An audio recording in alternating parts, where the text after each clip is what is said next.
So if you're a GP in practice and you have concerns about closing wounds after routine lump excision, this course will definitely help you.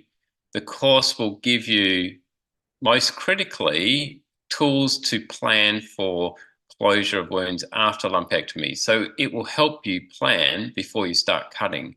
And one of the best ways to have great outcomes with surgery is planning before cutting, not cutting and then planning.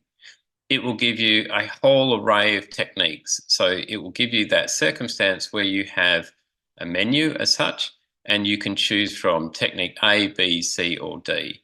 And the best approach to wound closure is always to have multiple backup plans in case the initial idea doesn't work. So you'll have the more simple tension relieving type techniques available, the moderately complex, which is those axial pattern flaps, and subdermal plexus flaps, and then of course moving through to skin grafts. And the course will teach you when to use each of those techniques and how to appropriately perform those techniques.